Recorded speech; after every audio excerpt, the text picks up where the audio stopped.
Hey guys, welcome back to the channel. Today I'm gonna update you all with the latest trees that arrived a week ago from Ross Creek Tropicals and Dailies. So we'll start in the back. And by the way, before I start, yesterday, man, I spent a whole day mowing the lawn. Check it out. You can actually see each individual tree now and plant. What a major effort that was. 6 hours of back-breaking mowing and trimming with a whippersnipper. Oh my gosh, did I sleep like a baby. And you can see all the lawn clippings, as I've said, that I place around the trees.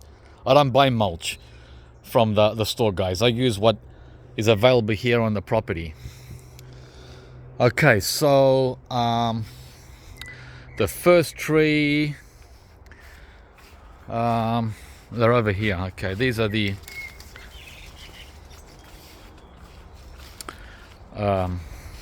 trees from Dailies, I believe. This one here, the Tamarillo. So this is where the star apples were. Remember, I had 2 star apples, one here and one there. Well, now I've put wax jambu in the place of the star apple that was there. This wax jambu came through winter A-OK in a pot. I can't believe that it survived all winter unprotected out here in a pot. It was growing right over there in one of these pots here, which has never happened before. I've never had luck with a wax jambu in 10 years. And for some reason this winter it survived. So guys, these are all freak results. There's no exact formula for how it works. I've lost like 10 of these in 10 years, and this one decided to survive. So no one can answer the question, how was that possible? Anyway, so that's in the ground now, and that one I got from a local nursery here in Melbourne. It's not from Dailies. I can't remember. Oh yeah, I got it from a local Indian grocery store here in Melbourne last year, and it did fine. It did much better than the Dailies and Ross Creek tropical wax jambus. I lost all of them except this one here from the grocery store, and I hope it does well. It's a little haggard from winter. You can see all the winter. The signs of winter, right? So hopefully it'll do fine. I have it in full sun. The Tamarillo, I have it shaded. Tamarillo prefers shade. And in the 1 week I've had it in the ground, it already got a new leaf. Unbelievable how quick these grow. It's getting shaded by the Hass avocado, right?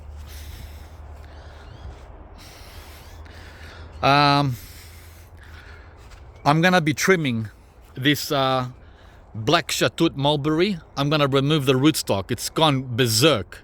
It's a very pretty rootstock, right? Very, very pretty. But the graft is that one up there that's hanging over my neighbor's fence. That's the actual Shatut up there. And this is the rootstock. Look at it, it's gone insane. And the mulberries aren't even so sweet.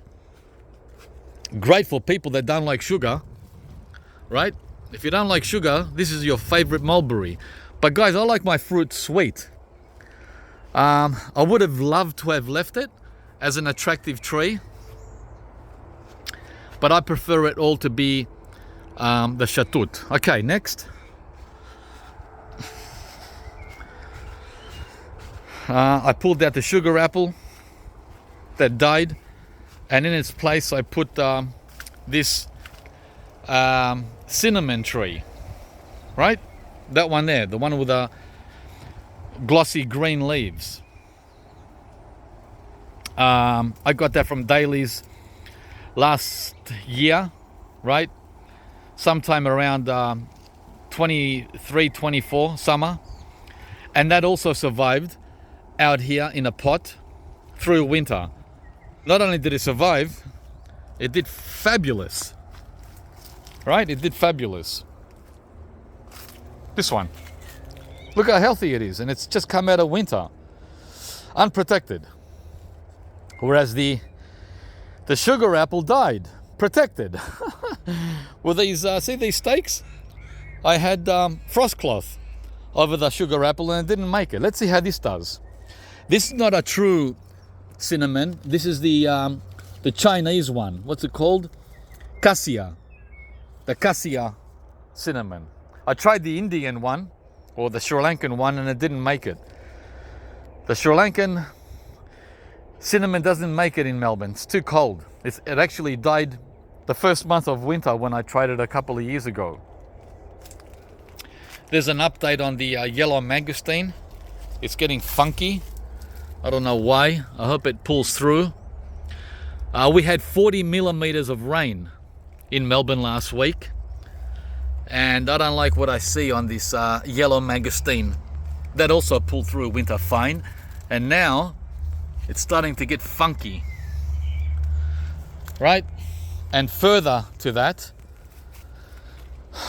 the lucuma is getting funky. Funky meaning on a decline. Can you see it?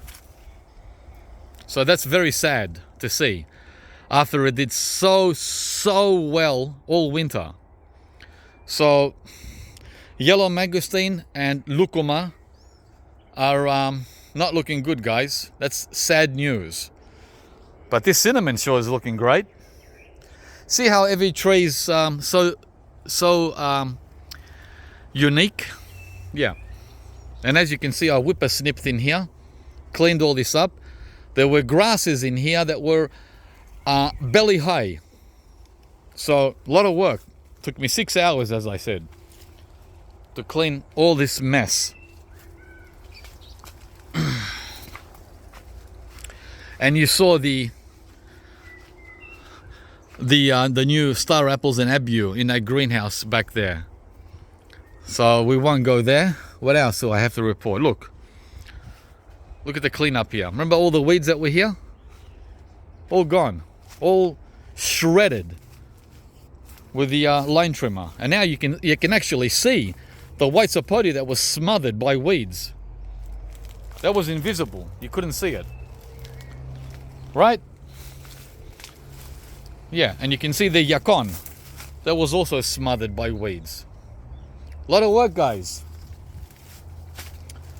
And the Jerusalem artichoke is visible. A lot of things are visible that were invisible. I've got to pick some lemons too after this video to make some more lemonade.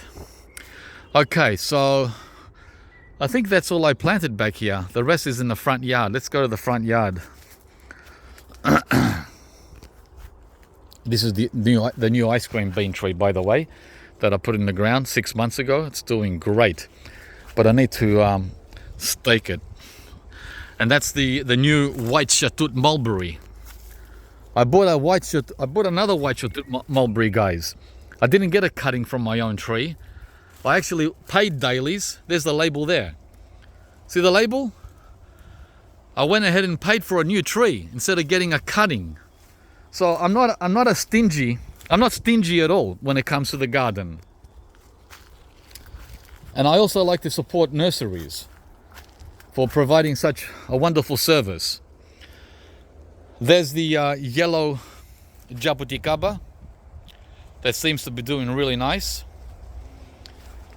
The Thai mango, King Thai. The black Tahiti black sapote, it's very happy. The Beanley mulberry, which I didn't show you in the mulberry video recently. That's coming up. That's chop and drop, right? What else? The allspice plant that came through winter as a champion, unprotected. It's getting new growth. It's a beautiful day today in Melbourne. What is it?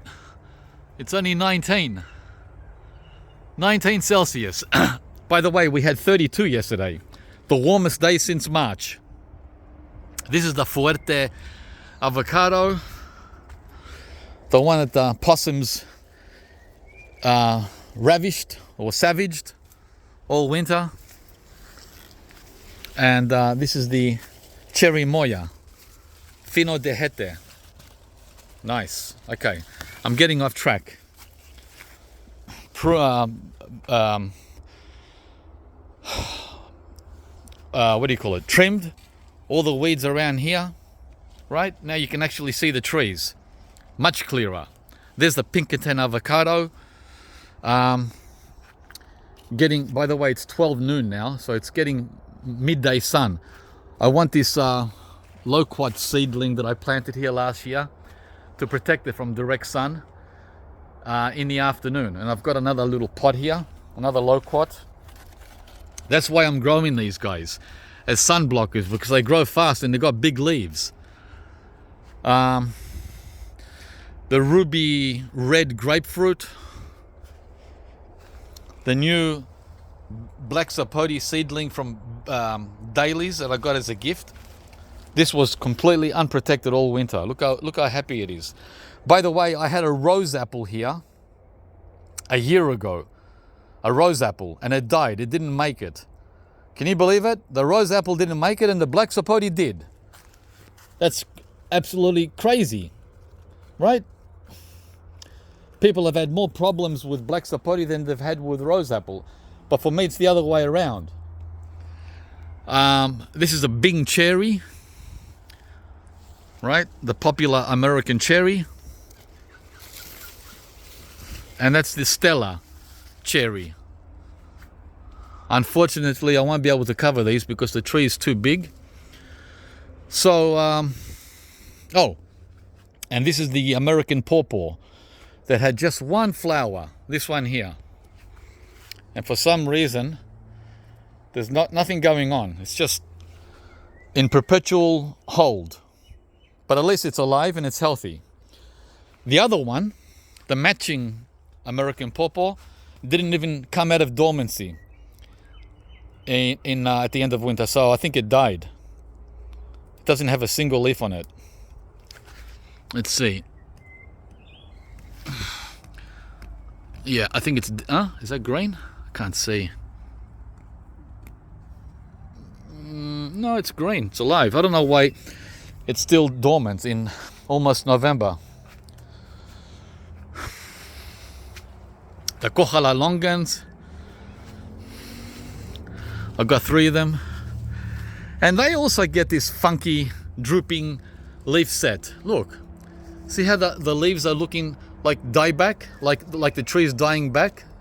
Every single year this happens to my longans, guys. Look. And lychees. Look. That. Half the tree looks like that. Half the tree has got that droopy, sulky, we're on our way to dying look. And then, sometime over summer, it comes back to life. Huh? Look, it's even got new growth here. That could even be flowers. So I don't understand why the longan plays that game with me. This one too, look. Right? Even these new leaves. They're sulking. Guys, I don't know why it does it. It's been doing it for 5 to 6 years. Meanwhile, it's getting new growth. Or, again, flowers. Not sure. So, I just don't have much luck with these longans lychees. The tree's alive. It's setting flowers. So, that's happy enough for me. This is the Thai guava that's still coming out of winter dormancy. right? This one is very cold sensitive. Again, all the line trimming here that you can see. All right, let's get out of here.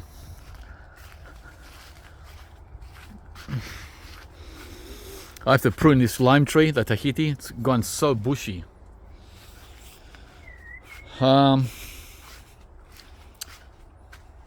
Let's quickly go through the tropical section since we're here. Everything's looking so nice after I cleaned it up, right?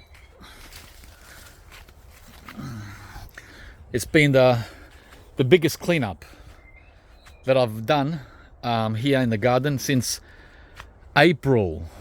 How long's that? 6 months? Yeah.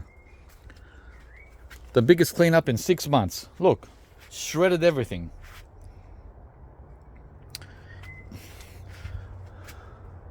Macadamia. It's a jungle in there.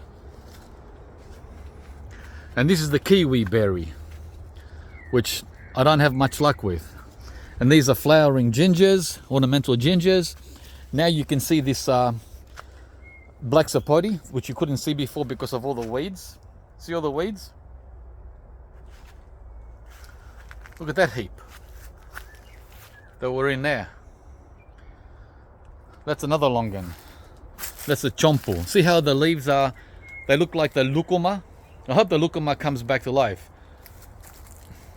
So even though it looks dead, look guys, it's getting all this new growth. And it does this every single year. I don't know what kind of habit that is.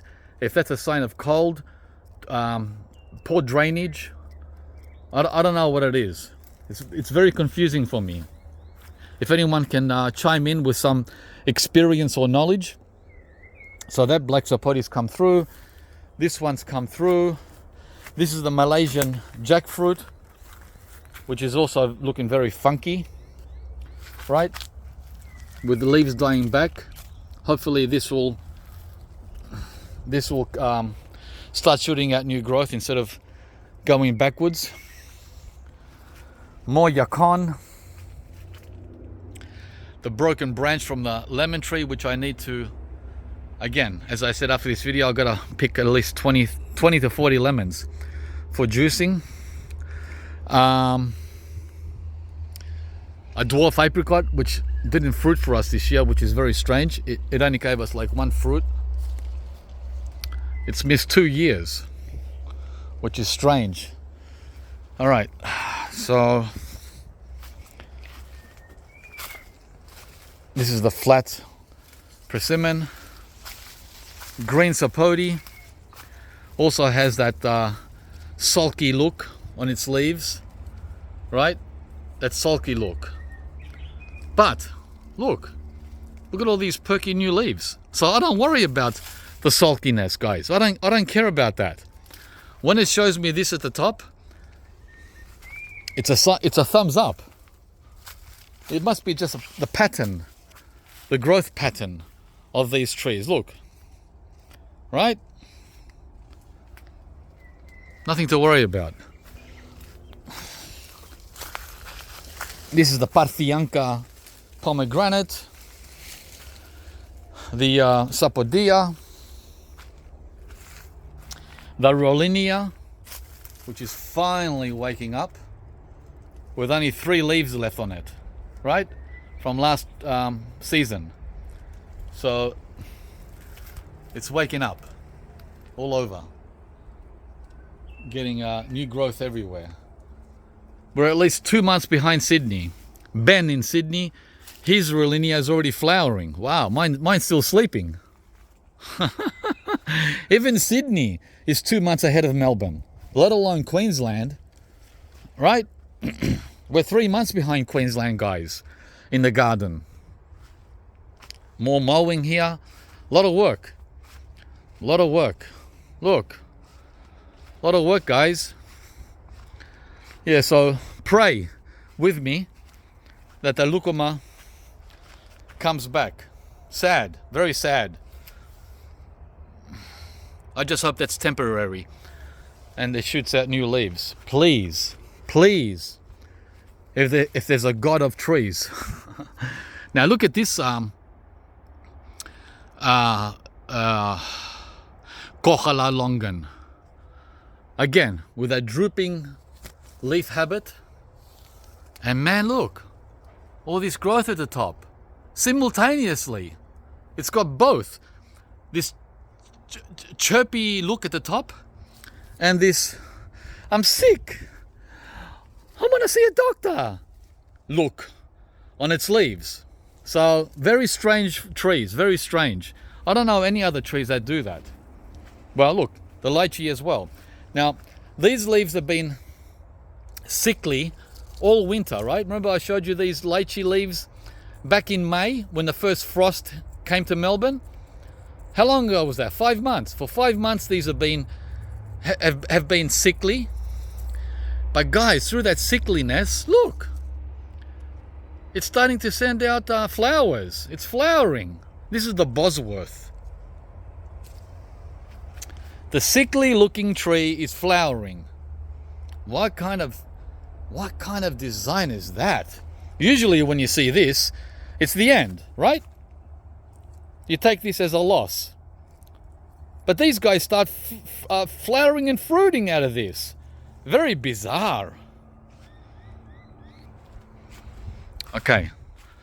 I think that's all back here before we go to the front. Right? A lot of cleaning. Clean up.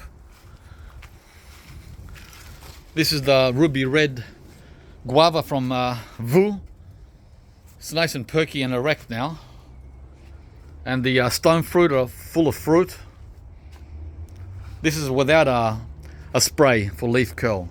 So even though there's leaf curl everywhere, they've set a lot of fruit, all three trees. And they're in pots. And this is the Thai guava. And I need to get up there and prune this orange at the top. I'm just waiting to recover from all the work I did, guys. It's a big job for me. Very big job. Very, very big job. And I have to fix this fence that's been pulled down by the choco. And I'm thinking of pulling the choco out completely. Look. See this? Yeah. Yeah, the lattice, trellis, whatever this is called. See how they're going up to my neighbor's apples up there? The choco? It's climbing, it's vining up. Big problem. So Kim is sad that I have to pull this out. I didn't want to pull this out. But guys, I have to do it. I have to pull this choco vine out. It's a real shame. It's very vigorous and out of control. Out of control. So that's a big job for me to do there, including the mulberry rootstock removal. Okay. We've got a ton of mulberries still up there on the so-called dwarf. Been munching on those all day, every day, with the birds. The avocados are sending out a lot of new leaves. All the avocados. The Forete, the Hass, the Wurtz, the Bacon, the Shepherd, the Pinkerton. What else? I don't know where to put these artichokes. They're sitting in pots. I've run out of room, guys. I got these from Bunnings for $1 each. $1 each. I'm preparing to plant some trees here in the front. Up front, in this area here where the fig was. So I've got some options to plant. Right, we'll see how we go with that. All right, let's go to the front. Oh, and these are Grumichama seedlings that I grew from seed from last summer. And they survived all winter uncovered with no protection.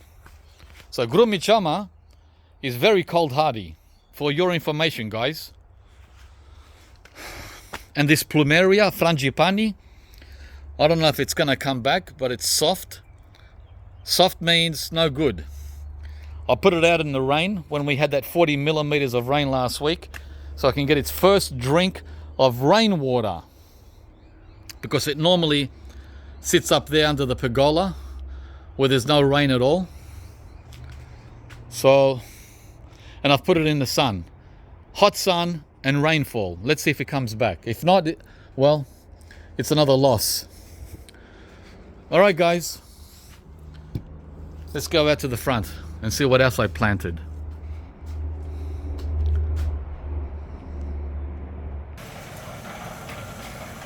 Okay. We've got the jackfruit doing really nice, right? I'm sure it really appreciated that 32 Celsius we had yesterday. I'm sure it did. Another wax jambu. This gets shaded a lot by the mango, right? Except early morning. Early morning it gets full sun, but all afternoon it's in the shade. They prefer sun, and so does he. So the Glen mango is looking great. We're waiting now for the first fruitlets. They usually come in November, just like the avocado fruitlets. Okay, so I cleaned up here too. Did I say it was 6 hours? Yeah. It was 2.5 hours here and 3.5 hours in the back to not just mow, manicure. I manicured everything, front and back, guys. Yeah. Oops, I see a passion fruit trying to cling on to the power line. Ooh. See the things you gotta watch out for? It's always work, guys. Always watching, observing, and taking notice. Yeah. So what did we do here?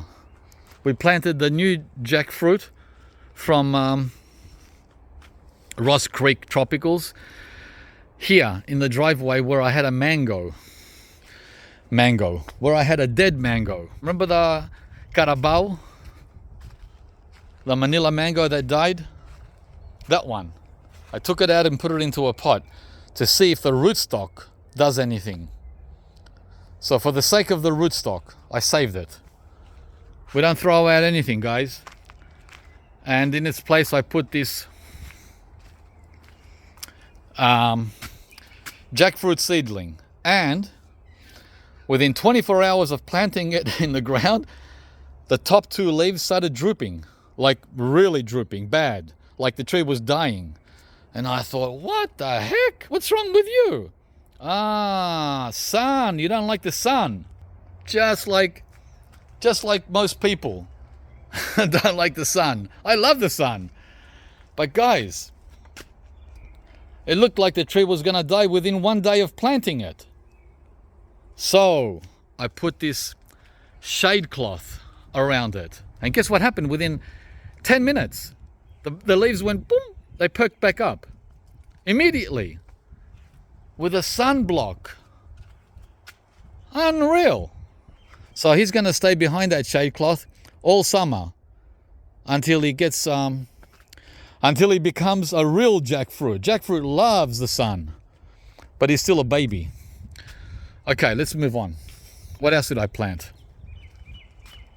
Oh yeah, the rose apple. Can you believe that little pipsqueak? I decided to put it in the ground. Guys, I don't want to mess around with pots and wait. This little guy that's only 6 inches, well, 10 inches from the roots. I decided to put him in the ground, and guess what? He did not droop with a hot sun, although he's getting shaded by the mango next to it for some of the day, part of the day. He did not droop. He did not freak out. He went through yesterday's 32 Celsius just fine. And it looks like he's even getting a new leaf. Let's see. Yeah, maybe. That little thing there, that little leaf there. So, he's on his own. I've given him native soil, plenty of mulch in reserve. See all the mulch in the back behind him? That's going to be thrown over him, around him, over the next month or two. I just dumped it there, right? The lawn clippings and all other kind of material, organic material. This is where the Valencia Pride was. This guy, this sook. It took his place. What a sook, man, what a sook. So let's see how the rose apple does in comparison to the mango. Another wax jambu. And the Florigon grafted mango. He's still drooping and sulking, but he's not going backwards. He's holding tight. I guess he's just waiting for more heat to perk up. But there's something going on here. There's a bump. See that little bump? Hang on. See that little bump there? That bump has been there since I uncovered him 2 weeks ago. That little bump. Yeah, I can't get it to focus. That bump there. That one. Yeah, well anyway, you get the idea. So, the Florigon. We'll see what he does. Okay. What else did I do? Oh, the red Chateau mulberries will be ready this coming week. In a few days. The seedling mangoes here that I have from last summer are looking happy, even though this one here is mostly shaded. Mostly shaded, but waking up. Slowly waking up. Guys, we've lost 2 months of heat. The 2 months of heat they've had in Queensland and New South Wales, it's only just starting here now, slowly, gradually. So yeah, I didn't clean up the weeds here because I ran out of petrol. So this area here is not trimmed, but I did mow, as you can see. I did mow the lawn, and we still have 1 Mexican cream guava left, guys. Can you believe it? There's still 1 left coming into November. Wow, it's very hard. Whilst the tree is waking up for 2025. Pretty cool. It's nice to see a tropical guava in late spring. Nice. Okay, here I put Daly's grafted R2E2 mango. This was the spot of the sour sop. Where is he? Where is the sour sook? There he is. This guy. Yeah, him. Remember him? What a shame. Such a advanced tree too, and we lost him. Unbelievable. Unbelievable. So I don't think I'll be able to find another one of that size. Vu doesn't have him. I would have loved to have tried again. So this time we have a cold tolerant mango, the R2E2, and this one is grafted. I would have preferred a seedling, but I can't find one unless I go to the grocery and buy a fruit and use the seed. And I don't have time, guys, to wait 3 years. It takes 3 years for a mango to get that big from seed in Melbourne. That would be a 3-year-old mango here. So I'm gaining 3 years by planting this one instead. That's just the way it goes here. It's just the way it goes. And then over here, and there's another mango from last summer that I planted, the Kensington Pride seedlings. They're waking up. Right? Where the yabu was. Remember the yabu? The sook? The biggest sook of all? I put the Wei Chi lychee.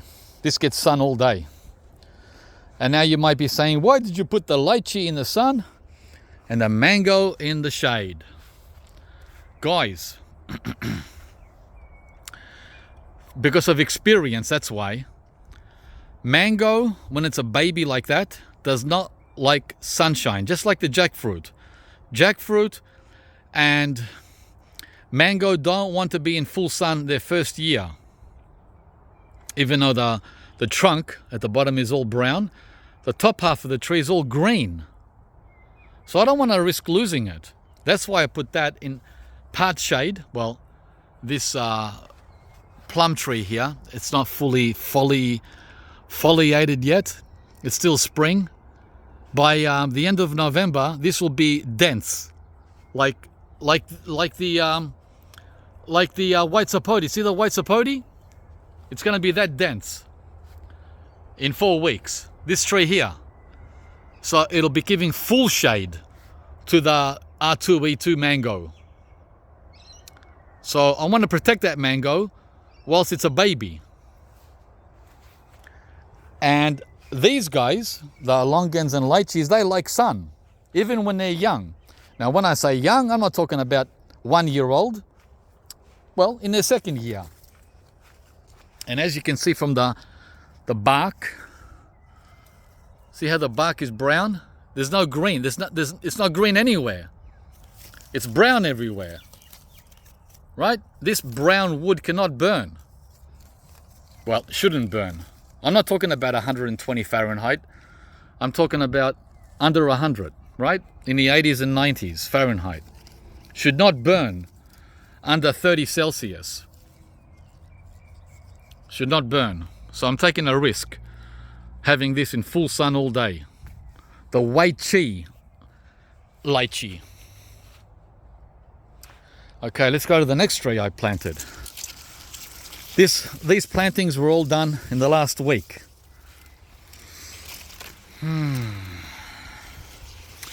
And here the cherry moya has been dropping its leaves, right? And we've been giving the leaves to the sweetheart mango, right? There you go.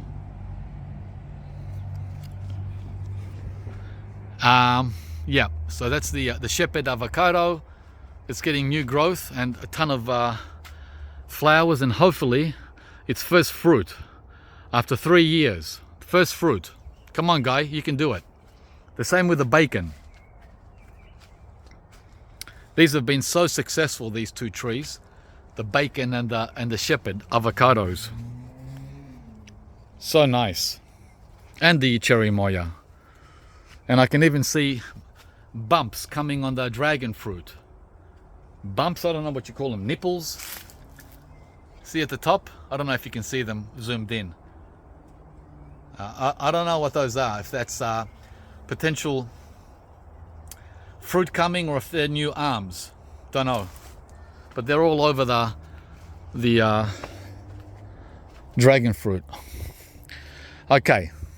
The last tree I planted, guys, was this Tommy Atkins mango from Ross Creek Tropicals. And yes, it's in the shade. And yes, it's behind this reed grafted avocado, which I'm waiting for it to wake up. It looks like it wants to wake up, but it's giving me that dirty look. You know that dirty look avocados give you? The dirty look.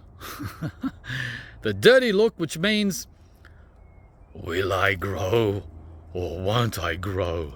Stay tuned for another 3 years. Oh, that look. That look. So if he's going to waste my life,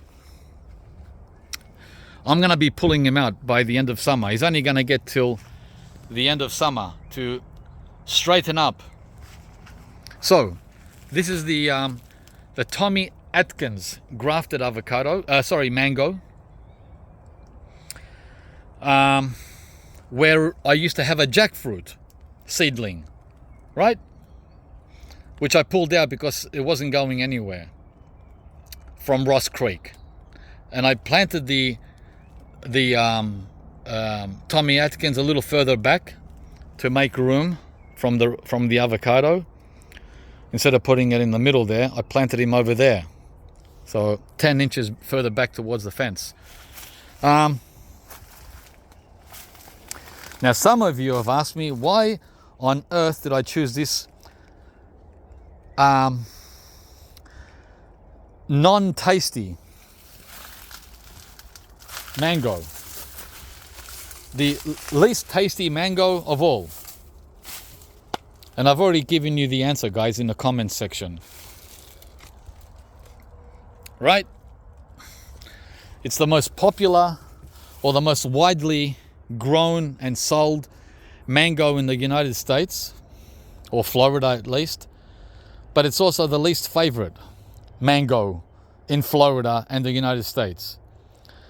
Guys, the reason why I chose this one out of 50 different mangoes I could have chosen from Ross Creek.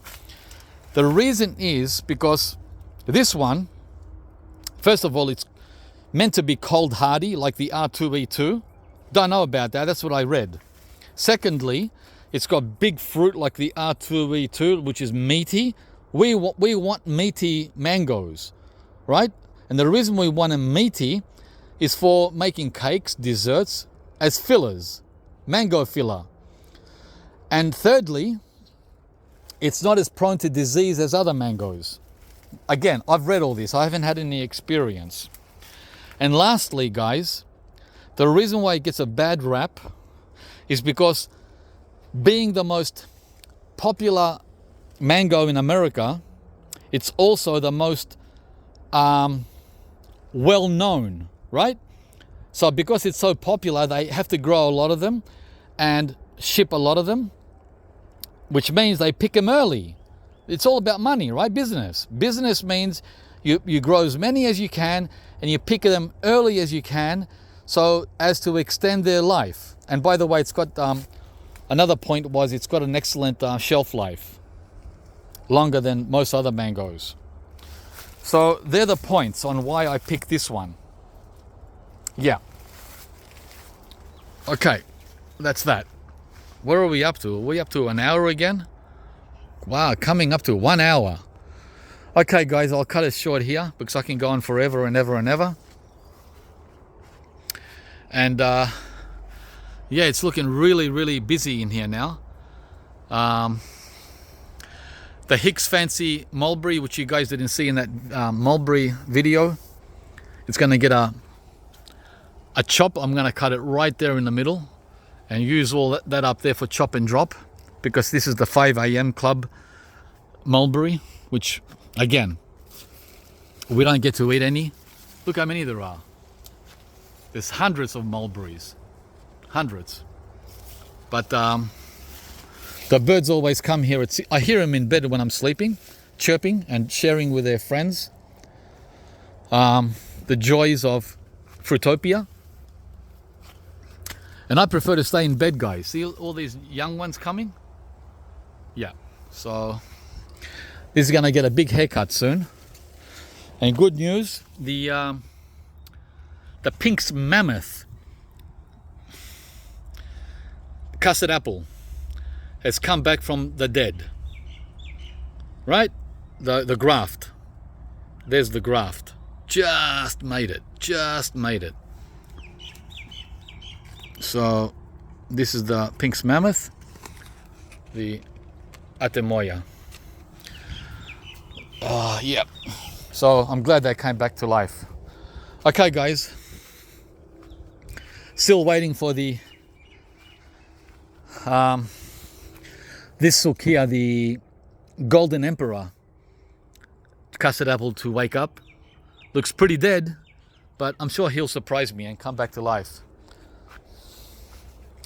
There's another black sapote from Daly's. It's doing really well, guys.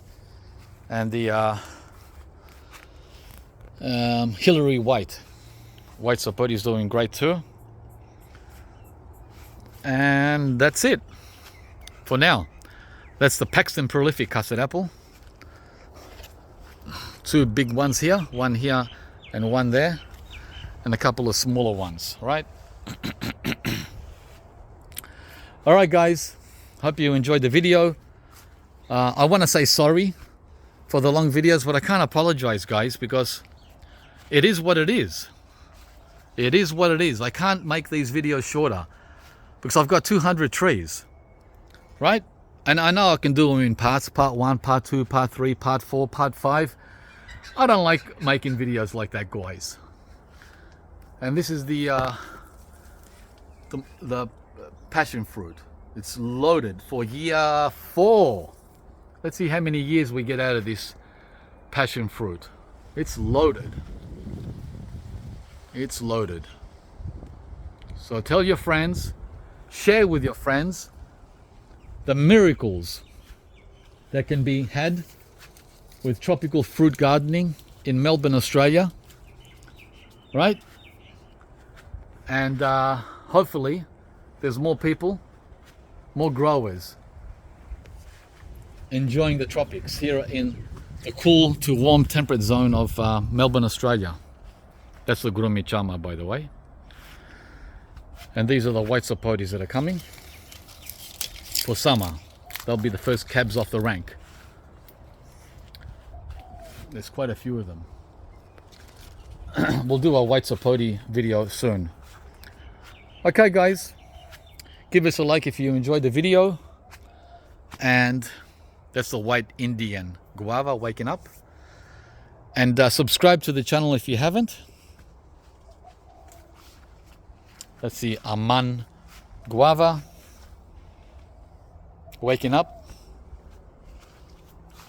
And we're going to be picking our first Nam Roy pomelo soon. Wow, this smells so good. Look at the size of this. Wow, huge. Pomelo. Pomelo in Melbourne. The fragrance from this is just outstanding. It's mesmerizing. Yeah, I think the first one will be, look at the size of these two. Wow. And this one here almost touching the ground.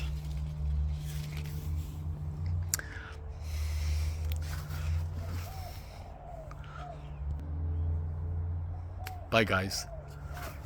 I'm underneath a pomelo, custard apple, and mango, and white sapote. Wow. In late spring. Beautiful. Hope you enjoyed the video, guys. I sure had fun making it, but it wasn't fun doing all this yard work. Oh man, I need to get help someday. I'm afraid to hire someone because they'll be sloppy and cause a lot of damage, because you have to go around and under the trees, and I don't know anyone who's going to be careful enough to care. So the back-breaking work continues into my 60s.